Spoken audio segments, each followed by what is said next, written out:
बिस्मिल्लाहिर्रहमानिर्रहीम। अस्सलाम वालेकुम viewers, welcome to my channel cooking with Malika. उम्मीद है कि आप सब खैर आफियत से होंगे। अल्लाह ताला आपको हमेशा खुश और आबाद रखे, आमीन सुम्मा आमीन। तो व्यूअर्स, जैसा कि आप जानते हैं कि बकरीद ईद की आमद है, ईद उल अज़हा माशाल्लाह से आने वाली है। उस लिहाज से आपके लिए बहुत सारी रेसिपीज़ लेकर आ रही हूँ ताकि व्यूअर्स इस ईद पर आपको कोई भी परेशानी ना हो सिलेक्शन करने में कि आपने इस ईद पर क्या पकाना है। कुछ नया ही बनाएंगे आज हम, ताकि व्यूअर्स आप अपने घर वालों को, अपने घर में आने वाले मेहमानों को एक नया टेस्ट दे सकें। तो व्यूअर्स, आज हम बनाने जा रहे हैं बहुत ही डिलीशियस, बहुत ही आसान किस्म का, बहुत ही मज़ेदार किस्म का तवा मटन ग्रेवी। बहुत ही टेस्टफुल बनने वाला है ये सालन। कैसे बनेगा इंशाल्लाह मैं आपसे सारी ही बातें शेयर करूंगी। तो बस इसको चूँकि हम तवा पे बनाने लगे हैं, इसलिए तवा मैंने रख दिया है चूल्हे के ऊपर और इसके अंदर शामिल कर देते हैं हाफ कप ऑयल। ऑयल शामिल करने के बाद इसके अंदर कुछ साबुत मसाले शामिल करेंगे। थोड़ी सी मैंने 15 से 20 अदद काली मिर्चें ले ली हैं, 2-3 मैंने ले लिए हैं लौंग, 2-3 टुकड़े ले लिए हैं दालचीनी के, एक बड़ी इलायची है, एक तेज़पात है, हाफ टी स्पून ले लिया है ज़ीरा और 2 हरी इलायची ले ली हैं, ग्रीन इलायची जिसको सब्ज़ इलायची भी बोला जाता है। इन सबको इसके अंदर शामिल करने के बाद हमने 1 मिनट के लिए फ्राई कर लेना है और उसके बाद इसके अंदर शामिल कर देने हैं 2 अदद प्याज जो कि ग्रेटेड हैं। ग्रेट करके मैं इसके अंदर शामिल कर रही हूँ। आप चाहें तो प्याज का पेस्ट भी बना सकते हैं और इसके अंदर शामिल कर सकते हैं। इससे क्या होगा कि प्याज जल्दी से घुल मिल जाएगा, आपको प्याज को गलाने में या इसको पकाने में ज़्यादा टाइम नहीं लगेगा। तो बस अब क्या करना है, प्याज को हल्का सा फ्राई कर लेना है। फ्लेम मैंने मीडियम रखा हुआ है और मीडियम फ्लेम पे तकरीबन 4 से 5 मिनट में ही प्याज का कलर लाइट गोल्डन कलर में आ जाएगा। ये देखिए बस प्याज का कलर चेंज हो चुका है। तो बस अब हमने इसके अंदर लहसुन अदरक का पेस्ट शामिल कर देना है। 1 बड़ा स्पून यानी कि 1 टेबलस्पून भर के इसके अंदर लहसुन अदरक का पेस्ट शामिल कर देते हैं। इसको भी प्याज के साथ मिक्स कर लेते हैं और तकरीबन 2 से 3 मिनट के लिए इसको भी फ्राई कर लेते हैं। इसको भी इतना फ्राई करेंगे कि जिससे इसका भी कलर थोड़ा सा चेंज हो जाए, गोल्डन कलर में आ जाए। इसमें क्या होगा, स्टेप बाय स्टेप सारी चीज़ें फ्राई करने से कि बहुत ही अच्छा फ्लेवर आता जाएगा सालन के अंदर भी और ग्रेवी बहुत ही मज़ेदार सी बनेगी। मसाला बहुत ही कमाल का रेडी होगा। तो बस व्यूअर्स, लहसुन अदरक को भी हमने फ्राई कर लिया है। तो चलिए बस अब हम इसके अंदर शामिल कर देते हैं स्पाइसेस। 1 टीस्पून भर के मैंने शामिल कर दिया है सूरज मिर्च का पाउडर, 1/4 टीस्पून शामिल कर दिया है हल्दी पाउडर और यहाँ पे 3/4 टीस्पून शामिल कर दिया है नमक। स्पाइसेस आप अपने टेस्ट के अकॉर्डिंग कम या ज़्यादा कर सकते हैं। यहाँ पे तकरीबन मैंने आधा किलो से थोड़ा सा ज़्यादा गोश्त दिया है, उस लिहाज से आपको स्पाइसेस बता रही हूँ। हाफ टी स्पून मैंने इसके अंदर शामिल कर दिया है कश्मीरी लाल मिर्च, हाफ टी स्पून इसके अंदर शामिल कर देते हैं गरम मसाला पाउडर, 1 टीस्पून इसके अंदर शामिल कर देते हैं खुश्क धनिया पाउडर और हाफ टी स्पून इसके अंदर शामिल कर देंगे ज़ीरा पाउडर। ये सारी ही चीज़ें रोस्टेड हैं। फ्लेम यहाँ पे बिल्कुल स्लो कर देना है और स्लो फ्लेम पे हमने इन सारे ही स्पाइसेस को भून लेना है। और व्यूअर्स, जैसे जैसे हम इन सारे ही स्पाइसेस की भुनाई करते जाएंगे, बहुत ही अच्छी सी खुशबू आना शुरू हो जाएगी और यही खुशबू, यही टेस्ट और यही फ्लेवर आ जाएगा गोश्त के अंदर जो हम बनाने वाले हैं तवा के ऊपर। तो व्यूअर्स, बहुत ही स्पाइसी, बहुत ही मज़ेदार किस्म का ये सालन रेडी होने वाला है। यहाँ पे मैंने जो गोश्त बॉईल करके रखा था ना, उसका स्टॉक है यानी कि उसकी यखनी है, वो मैं यूज़ कर रही हूँ। अगर आपको भी महसूस हो कि स्पाइसेस जा रहे हैं तो आप वही यखनी जो बचा के रखी थी ना, आपने थोड़ी सी इसके अंदर शामिल कर देनी है और स्पाइसेस को दोबारा से भून लेना है।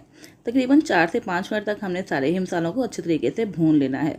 तो यहाँ पे देखिए बस भुनाई मुकम्मल हो चुकी है, 5 मिनट गुजर चुके हैं। अब हम इसके अंदर शामिल कर देंगे 3 अदद टमाटर का पेस्ट। टमाटर के छिलके उतार के मैंने मिक्सी जार में डाल दिया था और इसको अच्छे तरीके से ग्राइंड कर लिया था। इसको भी इसके अंदर शामिल कर देते हैं और व्यूअर्स, टमाटर की सारी पेस्ट को भी हम प्याज और सारे स्पाइसेस के साथ उस वक्त तक भून लेंगे जब तक कि इसका पानी अच्छे तरीके से ड्राई नहीं हो जाता। तो इंशाल्लाह 2 से 3 मिनट में ही मीडियम फ्लेम पे टमाटर का पानी भी ड्राई हो जाएगा। तो ये देखिए बस तकरीबन 2 से 3 मिनट गुजर चुके हैं। टमाटर का सारा मॉइस्चर रिलीज हो चुका है, ख़त्म हो चुका है और इसके अंदर से बबल नज़र आना शुरू हो गए हैं। तो बस भुनाई मुकम्मल है हमारी। अब हम इसके अंदर शामिल कर देते हैं गोश्त, जिसको हमने तकरीबन 95% तक गला के रखा हुआ है। इसकी यखनी भी हमने साइड पे रखी हुई है ताकि वह जहाँ जहाँ पे हमें पानी की ज़रूरत महसूस हो वहाँ पे हम पानी की बजाय यखनी का इस्तेमाल कर सकें। तो बस यहाँ पे अब हमने दही शामिल कर दिया है। फ्लेम यहाँ पे भी स्लो कर देंगे और इसको मिक्स कर लेंगे। 2 से 3 टेबलस्पून मैंने दही शामिल कर दिया है। इसको मसाले के साथ मिक्स करेंगे और उसके बाद ये सारा ही मसाला मिक्स कर देंगे गोश्त के साथ। गोश्त अच्छे तरीके से हमने भूनना है, भुनाई यहाँ पे अच्छे तरीके से करेंगे ताकि गोश्त की जितनी भी रॉ स्मेल है सारी ख़त्म हो जाए। इंशाल्लाह 4 से 5 मिनट तक हमने भुनाई करनी है।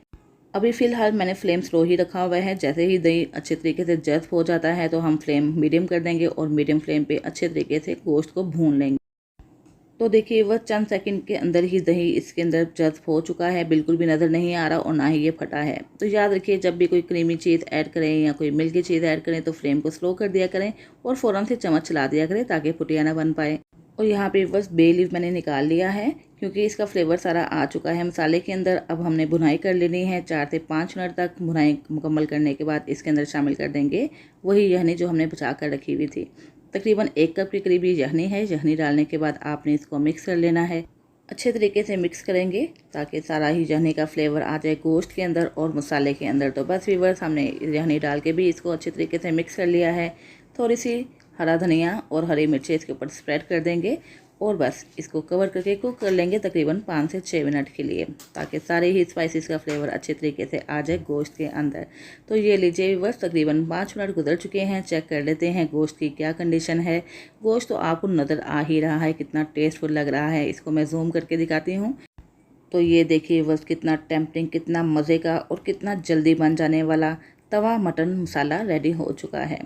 बकर ईद पे तो ख़ास तौर पर इसको ज़रूर ही बनाइएगा, क्योंकि गोश्त अगर गला हो तो बस आपको 10 से 15 मिनट लगेंगे और ये सालन झटपट से रेडी हो जाएगा और किसी भी किस्म की तकलीफ़, परेशानी या टेंशन का सामना नहीं करना पड़ेगा इंशाल्लाह। तो देखिए बस कितना मज़ेदार सा हमने गोश्त रेडी कर लिया है और कितनी जल्दी रेडी कर लिया है।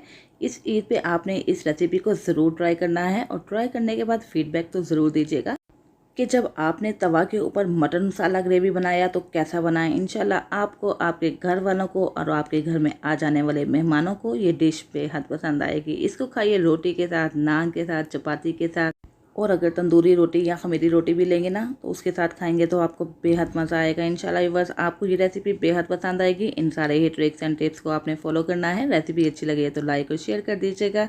तो ये देखिए बस बोटी कितनी अच्छे तरीके से गल चुकी है और इसके टेस्ट की तो बात ही ना पूछिए। अभी मैंने इसको खा के देखा है तो बहुत ही कमाल का इसका टेस्ट आया है। उम्मीद है व्यूअर्स आपको मेरी ये रेसिपी पसंद आई होगी। इसके साथ ही इजाज़त चाहती हूँ, फिर हाजिर होंगी एक नई रेसिपी के साथ। अपना बहुत सा ख्याल रखिएगा, मुझे भी दुआ में याद रखिएगा। अल्लाह हाफिज़।